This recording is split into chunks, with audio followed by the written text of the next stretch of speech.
The saddlebag fell somewhere between the ranch and town. Eli Bennett didn't notice until he stood at Sarah Porter's counter with empty hands and a sinking heart. Late October wind pushed through Blacktail Creek's main street, cold enough to promise snow. Eli had ridden the 12 miles with his mind on numbers: flour, coffee, lamp oil, salt pork, enough to see them through winter if he stretched it careful.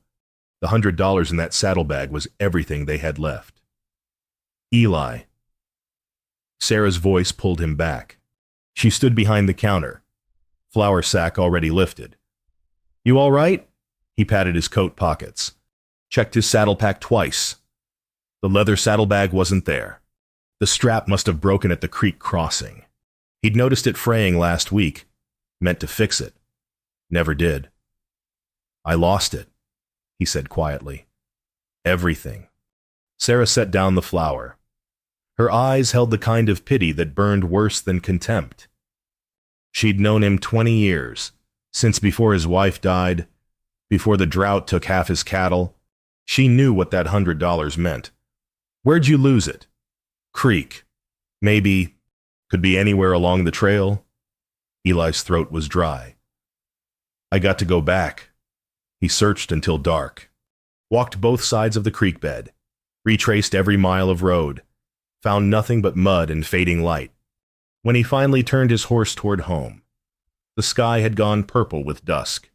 The cabin sat small against the darkening hills. One window glowed yellow. Ruth would have lit the lamp. Started supper with what little they had left. 12 years old, and already she knew how to stretch beans and cornmeal into something that felt like a meal. Eli sat his horse in the yard for a long moment. The weight of failure pressed down harder than any physical load he'd carried. He was her father. Her only parent since fever took her mother 3 years back. His job was to provide, to keep her safe and fed through the winter. He'd failed. Inside, Ruth looked up from the stove. Her face brightened when she saw him, then fell when she noticed his empty hands. "Papa." "Lost the saddlebag, honey. Everything in it." She didn't cry. Ruth never cried anymore. She just nodded and went back to stirring the pot. But her shoulders curved inward, making her look smaller than she was. Eli couldn't sleep that night. He lay in the dark, listening to wind test the cabin walls. Tomorrow he'd ride to town, see if he could get credit at the store. Maybe hire out for winter work on one of the bigger ranches. Anything. The darkness felt heavier than it should. The knock came at dawn. Eli woke from restless sleep to the sound of boot heels on his porch. He pulled on pants and opened the door to cold air and a stranger's face. The boy couldn't have been more than 19. Tall and thin, with road dust on his clothes and mud caked on his boots. He held Eli's saddlebag in both hands like it was something precious. "Mr. Bennett." The boy's voice was careful, respectful. "Found this yesterday evening. Took me most of the night to track you down. But your name's on the ranch deed inside. Figured you'd need it back." Eli stared. The saddlebag looked exactly as he'd packed it. Buckles still fastened, leather still damp from the creek. "You brought it all the way here." "Yes, sir. Walked most of it." The boy held it out. "Everything's inside. I didn't touch nothing except the deed to find your name." Eli took the bag with numb fingers, opened it. The $100 sat exactly where he'd left it. Every bill accounted for. He counted twice to be sure, then looked up at the stranger. "Who are you?" "Jamie Hayes, sir." "You walked 12 miles in the dark to return this. Seemed like the right thing." Jamie shifted his weight, ready to leave. "Glad I found you." Eli's hands tightened on the bag. 20 years he'd lived in this territory. He'd seen men kill for less than $100. Seen neighbors steal cattle, cheat on land deals, lie in court over water rights. And here stood a boy who'd walked through the night to return money that could have changed his life. "I want to give you a reward." "No, sir." Jamie's refusal was immediate. "Wasn't mine to keep. At least let me. My pa taught me something before he passed." Jamie met his eyes steady. "He said you do right even when no one's watching. especially then. Money's yours. Mr. Bennett, you take care now. He turned to go. 3 steps down the porch before Eli found his voice. You got a place to stay. Son. Jamie stopped, didn't turn around, but his shoulders tensed. Not exactly, sir. Where you headed? Nowhere particular. Jamie's voice was quiet. Just passing through. Ruth appeared in the doorway behind Eli, wrapped in a blanket. She looked at the saddlebag, then at the stranger, then at her father's face. Papa. Eli looked at the boy's worn boots, the threadbare coat, the way he stood like he was used to being told to move along. He thought about that $100 in his hands, about integrity so rare it felt like a miracle, about his wife saying once that the measure of a man wasn't what he took, but what he gave. You had breakfast. Jamie Hayes. Jamie turned slowly. Something flickered across his face. Hope. Maybe. Or fear of hope. No, sir. But I don't want trouble. No trouble.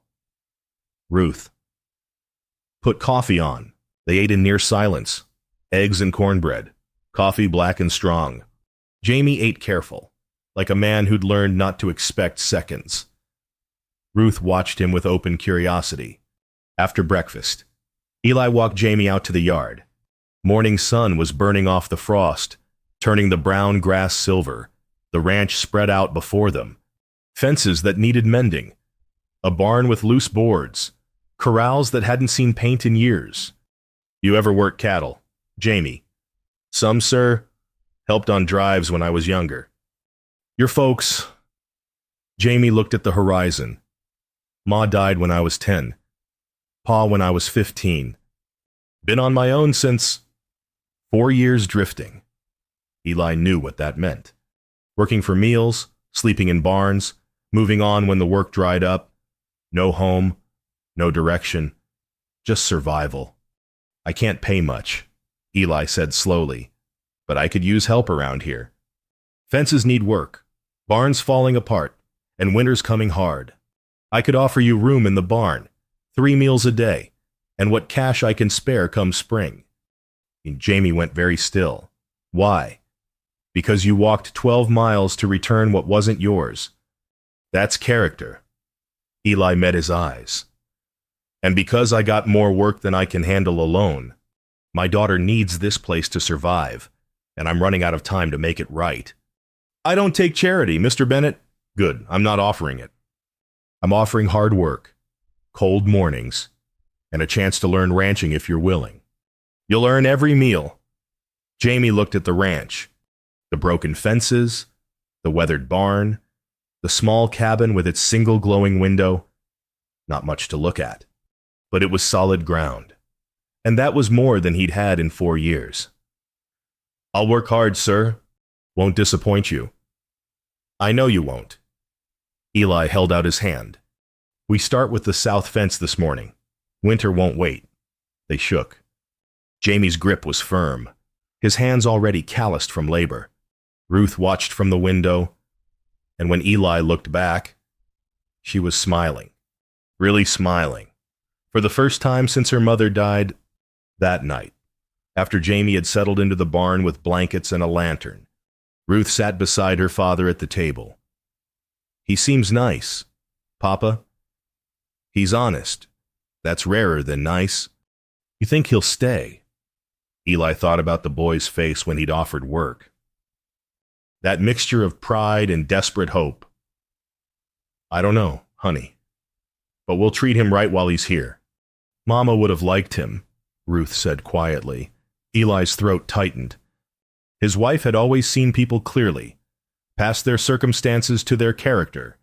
She would have seen what he saw in Jamie Hayes, a good man who'd never been given a chance. Yeah, he said. She would have... Outside. Lamplight glowed in the barn. For the first time in months, Eli felt something loosen in his chest. Not quite hope, but close. Like maybe tomorrow wouldn't be quite so heavy. The first week, Jamie worked like he was trying to prove something. He was up before dawn, feeding horses before Eli even dressed. By breakfast, he'd already split kindling, hauled water, checked the livestock. He worked through midday without complaint, mending fence with careful attention to every splice and tension point. Eli taught him the way his own father had taught him. Not through lectures, but through doing. How to test a fence line for weakness. How to read weather in the clouds. How to gentle a skittish horse with patience instead of force. A fence keeps what matters safe, Eli said one afternoon. Watching Jamie work. Animals, land, family. Build it right, and it holds through any storm. Jamie nodded, his hands already learning the rhythm of the wire. He had quick fingers and a good eye. Within days, he could splice fence as well as any ranch hand Eli had hired. They fell into a routine. Morning chores together. Midday work on whatever needed fixing. Evenings in the barn where Jamie slept. Ruth brought them coffee at noon, staying to watch them work. She asked Jamie questions about where he'd been, what he'd seen. He answered quiet and polite, never presuming familiarity. "You been to Denver?" Ruth asked one day. "Passed through once. Big city. Loud. I'd like to see a city someday." "You got everything you need right here," Jamie said, looking at the ranch. "Cities don't have this much sky." Ruth smiled at that. Evenings after supper, Eli would find Jamie in the barn, sitting by lamplight. One night he noticed a book in the boy's lap, Ruth's old primer from school. "Jamie." The boy looked up, startled. Embarrassed color rose in his face. "Sorry, Mr. Bennett." "Ruth said I could borrow it. I'll put it back." "You read much?" Jamie's jaw tightened. "Never learned proper. Pa tried to teach me basics, but we moved around too much. Figured maybe now I got time, I could—" He trailed off. Eli's chest ached. 19 years old and still teaching himself to read by lamplight, working all day and studying all night. This boy had more hunger for betterment than most men twice his age. "Ruth's a good teacher," Eli said quietly. "If you asked her, she'd help." "Yet I don't want to trouble." "You're not trouble, son. You're family now." Jamie's eyes went bright. He looked down fast, but not before Eli saw what those words meant. Family. The boy probably hadn't heard that word applied to himself in 4 years. Eli left him to his reading.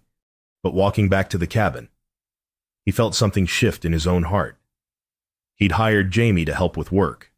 But somewhere in these quiet days of labor and coffee and fence mending, the boy had become more than hired help. He'd become the son Eli had lost when fever took his baby boy 12 years ago. November brought the first real cold. Frost stayed on the ground past noon, and the wind carried the smell of coming snow. Eli needed supplies from town. "Jamie, saddle up. We're riding to Blacktail Creek." They rode side by side, Jamie easy in the saddle. The boy had good hands with horses, gentle but firm. They talked little, but the silence was comfortable. Town was quiet when they arrived. Eli tied the horses outside Sarah Porter's general store and walked in with Jamie following. The moment they entered, conversation stopped. Sarah looked up from her counter. Her eyes went to Jamie, then to Eli, then back again. Something careful entered her expression. "Eli, heard you took on help." "Jamie Hayes. He's working the ranch with me." 3 other ranchers stood near the back. Eli knew them all. Good men mostly, but wary of strangers. One of them, Tom Wheeler, stepped forward. "That the drifter who found your saddlebag? That's him. Mighty convenient." Wheeler said, "Finds money, returns it, gets himself a job and a place to stay." The implication hung in the air. Jamie's face went carefully blank, but Eli saw his hands tighten. "He returned $100 when he could have run," Eli said evenly. "That's not convenience. That's character." Sarah came around the counter. "Eli, folks are just concerned. You don't know this boy. Where he's from. what he's done. I know he walked 12 miles in the dark to do the right thing. That's all I need to know. But what if what? Eli's voice sharpened. What if we judge a man by his actions instead of our suspicions? Jamie's earned his place. He's working hard, keeping his word and causing no trouble. If that's not enough for this town, then the problem isn't him. Silence fell. Jamie stood very still, staring at the floor. Eli could feel the boy's shame, his desire to disappear. Every town was the same for drifters, always suspected, never welcomed. Sarah's expression softened. All right, Eli, you vouch for him. That's good enough for me. What do you need? They bought supplies in uncomfortable quiet. Loading the wagon, Eli felt eyes on them from across the street. Whispers followed them like shadows. On the ride home, Jamie spoke only once. I can move on. Mr. Bennett, don't need folks thinking poorly of you because of me. You stay, Eli said firmly. A man who does right doesn't run when it gets hard. This is your home now. Town can either accept that or learn to live with disappointment. Jamie didn't answer, but his throat worked like he was swallowing something painful. Gratitude, maybe. Or grief for all the times before when no one had stood beside him. That night, Ruth found Eli on the porch. Papa, are people really saying bad things about Jamie? Some folks are wary of strangers. But he's good. Can't they see that seeing takes time? Honey, Jamie just needs to keep being who he is. Truth always shows itself. Ruth was quiet a moment. Mama used to say that. About truth. She did, and she was right. They stood together in the cold, watching lamplight glow in the barn where Jamie read by firelight. Alone again, like he'd always been, but not quite as alone as before. The horse went missing on a Tuesday. Eli woke to find the gate open and his best mare gone. The tracks led south, clear in the frost. He was still standing there trying to make sense of it when riders came up the road. Tom Wheeler led them. 5 men, all armed, all grim-faced. Your drifter gone too. Eli's stomach dropped. What horse is missing? Boy's missing. Adds up pretty clear. Wheeler's voice held something like pity. You got took. Eli happens to good men. He played you with that saddlebag story. Waited till you trusted him, then made off with your best livestock. Jamie wouldn't. Wake up, Eli, he's a drifter. They don't stay, and they don't work honest. He saw an opportunity and took it. Eli looked toward the barn. The door stood open. Blankets rumpled on the hay. Jamie's few possessions were still there, but the boy was gone. Doubt crept in like poison. Had he been wrong? Had he let his grief over his dead son cloud his judgment? He'd trusted so easily, so completely. What if there, one of the riders pointed. A figure emerged from the southern hills, leading the mare. Even at a distance, Eli recognized Jamie's lean frame, his careful way with horses. The riders spurred forward. Eli followed, his heart hammering. They met Jamie at the creek. The boy looked exhausted, covered in mud, but the mare walked calm beside him. When he saw the armed men, he stopped. Horse broke fence around midnight, Jamie said quietly. Heard her go. Been tracking her since... Convenient story. Wheeler said. Gate was open. I left it open after I went through. Thought Mr. Bennett would see the tracks, know where I'd gone. Jamie looked at Eli, and something in his eyes cut deep. Didn't think I'd need to explain myself. Eli saw it then, the hurt beneath the exhaustion. The boy had spent all night tracking a horse in the dark, protecting what mattered to Eli, and he'd come back to suspicion, to doubt, even from Eli himself, who'd hesitated before riding out, who'd wondered, just for a moment, if Wheeler was right. I know, Eli said, his voice rough. I should have known without question. I'm sorry. Jamie, I should have trusted you. Jamie's jaw tightened. He handed over the mare's reins and turned to walk back toward the barn. The riders left, unconvinced but without proof of wrongdoing. Sarah Porter's husband muttered something about watching closer next time. Eli barely heard them. He found Jamie in the barn, packing his bedroll. "What are you doing?" "Leaving. Like I should have when I first felt folks turning against me." Jamie didn't look up. "I'm grateful for what you gave me, Mr. Bennett, but I won't be the reason people think less of you. You're the reason I remember what integrity looks like. I'm the reason you almost lost your standing in town. I don't care about standing. I care about being the kind of man my daughter can respect. And that means standing by people who deserve it." Eli's voice broke. "You stayed up all night protecting what's mine. You could have run. You didn't. That's who you are. Jamie Hayes. Don't let their doubt make you forget it." Jamie's hand stilled on the blanket. "You really want me to stay? I'm asking you to stay. There's a difference." Eli moved closer. "My son died when he was just a baby. I thought that door closed forever. But maybe I was wrong.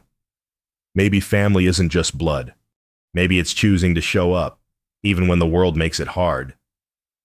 Outside, Ruth's voice called for supper. Jamie looked toward the cabin, then back at Eli. Something in his face opened just slightly. "All right," he said quietly. "I'll stay." They walked to the cabin together through the gathering dusk. Ruth met them at the door, relief flooding her features when she saw Jamie. She hugged them both without asking permission, fierce and desperate. The first snow began to fall as they sat down to eat, soft and silent, covering the tracks of doubt with something clean. Winter settled in hard. The snow that started in November never really stopped, just paused between storms. Jamie stayed.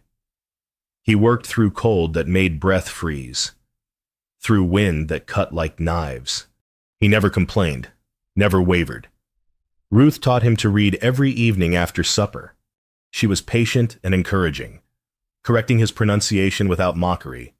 Jamie learned fast, hungry for every word. Within weeks he could read the ranch records, the almanac, even passages from Ruth's Bible. Eli watched them together, his daughter and the boy who'd become his son in all but name. The cabin felt fuller than it had in years, warmer, like a family again. But the town's suspicion hadn't faded. When Eli and Jamie went for supplies, conversation stopped. Eyes followed. The message was clear: we're watching. Jamie felt it most. He grew quieter around others, careful not to give offense. It aided Eli, watching the boy shrink himself to fit their expectations. Mid-December, Jamie made his decision. Eli found him in the barn, bedroll packed, boots laced. The lamp burned low between them. "I can't stay, Mr. Bennett." "Jamie, you've been kind. You and Ruth both. But I'm poisoning your life here. People don't trust you because of me. Sarah Porter barely speaks to you anymore. Tom Wheeler spreads rumors. I can't." His voice cracked. "I can't be the reason you lose everything. You're not losing me anything. You're giving me something I thought I'd lost." "What purpose?" Eli sat on a hay bale, suddenly tired. "When my wife died, I told myself I just needed to survive. Keep Ruth fed. Keep the ranch running. That was enough, but it wasn't living. Jamie, it was just enduring." He looked at the boy. "You reminded me what it means to invest in someone, to teach, to trust, to believe in tomorrow instead of just surviving today." Jamie's eyes were wet. "I don't want to hurt you." "Then don't leave. Don't let their fear win." Eli stood. "My grandfather built this ranch from nothing. Fought drought, fought rustlers, fought people who said he'd fail. He taught my father one thing. What you build is only as strong as what you're willing to defend. I thought he meant land, but he meant this." He tapped his chest. "What you believe in, who you stand for. But the town, The town will come around or it won't. Either way, you're my family now. You and Ruth. That's worth more than their approval. Jamie looked at him for a long moment.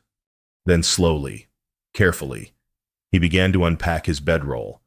Ruth appeared in the barn door, wrapped in her mother's old shawl. You're staying? Jamie nodded, not trusting his voice. She ran to him, throwing her arms around his waist. Good, because you're my brother now, and brothers don't leave. Jamie's face crumpled. He held her tight.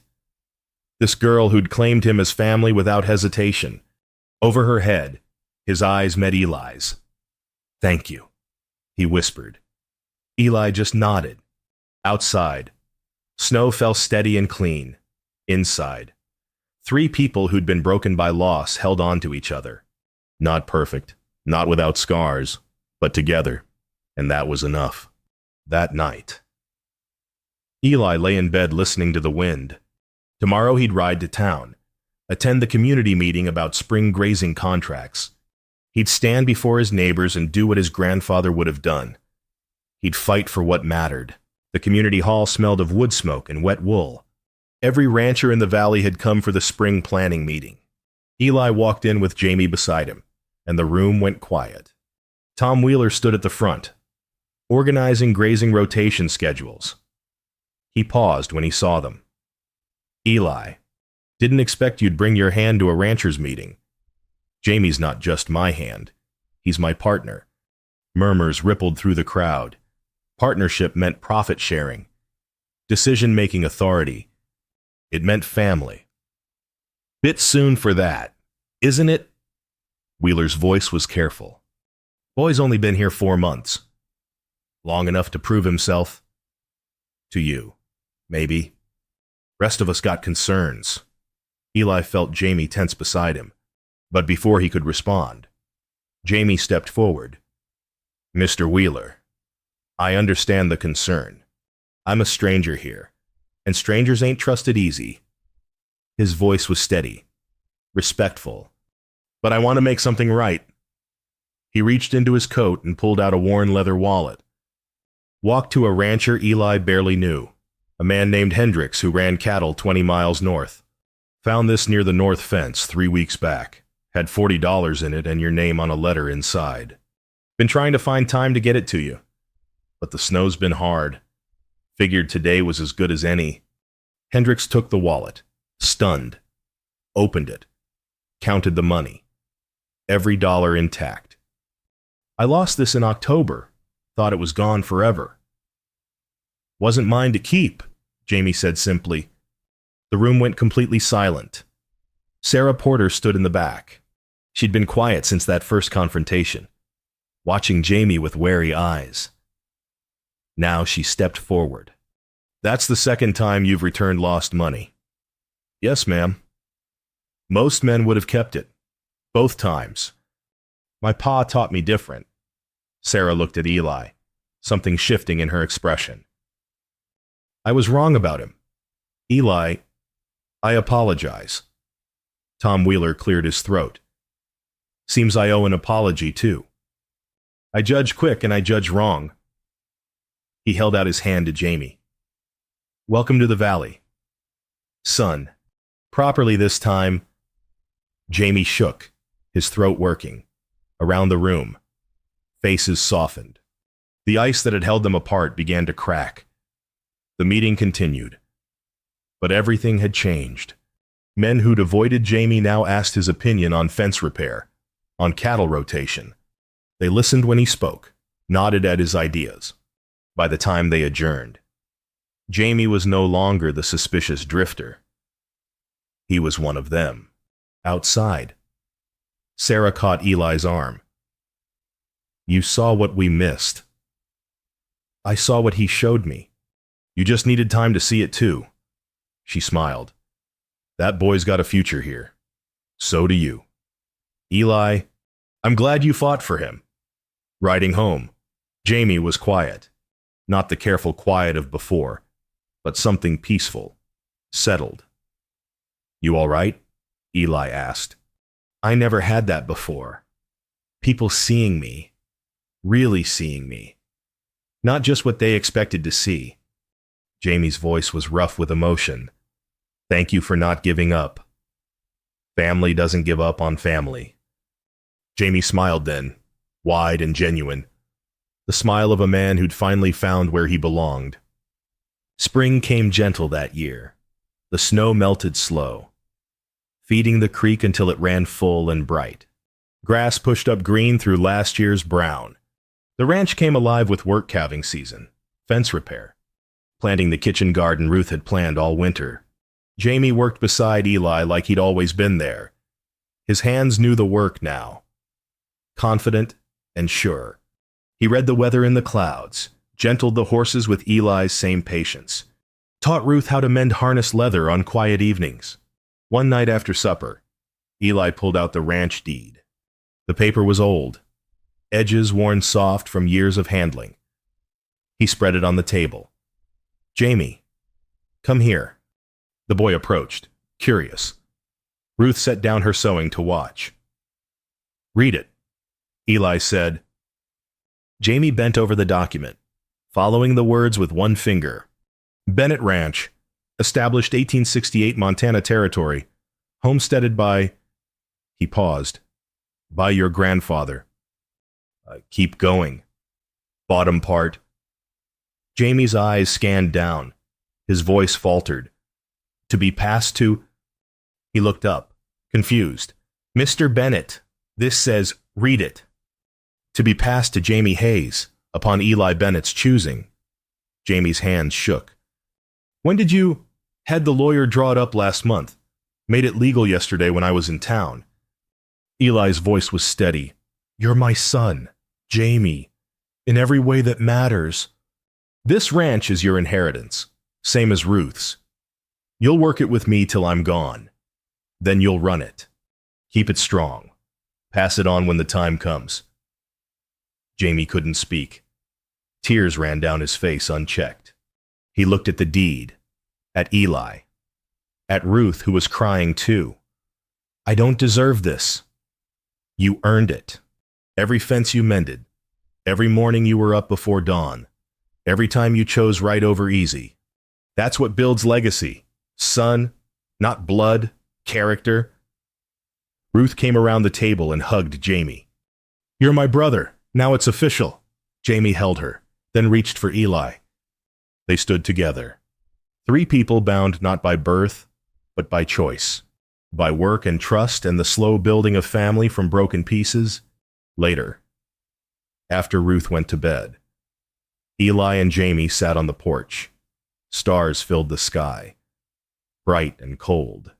The ranch spread before them in moonlight, peaceful and whole. You know what's strange, Jamie said. I spent 4 years looking for a place to belong. Walked hundreds of miles, worked dozens of jobs. Never found it. Then I picked up a saddlebag from a creek bed, and everything changed. You could have kept that money, run anywhere you wanted. I know. But my pa's voice was in my head, saying do right even when no one's watching, so I did. And somehow doing right led me here. Eli smiled. Your pa raised you well. He tried, didn't get to finish, but he gave me enough. Jamie looked at the older man. You finished what he started. Gave me roots, purpose, a reason to stay. The saddlebag hung on a hook by the door. Empty now. But Eli kept it anyway. A reminder that what you lose sometimes returns as something better. He'd lost $100 and found a son. Jamie had lost his way and found home. Inside, the lamp burned steady on the table. 3 chairs sat around it, all occupied at supper, all filled with family. You think we'll make it through the summer? Jamie asked. Get the herd grown. The fence is done. We'll make it. We got time and we got each other. That's enough. They sat in comfortable silence as night deepened around them. Somewhere an owl called. The creek murmured its endless song. And on the porch of Bennett Ranch, 2 men who'd found each other in the most unlikely way watched stars wheel overhead. Tomorrow would bring work, hard work. the kind that built calluses and character. But tonight was for rest, for gratitude, for recognizing that some losses return what you didn't know you needed. Integrity had been the bridge between them. Trust had been the foundation. And family, real family, the kind you choose and fight for, had been the reward. The lamp inside flickered once, then steadied. Light against the darkness, home against the wilderness. And three hearts, once broken and alone, now beating together in the quiet peace of belonging.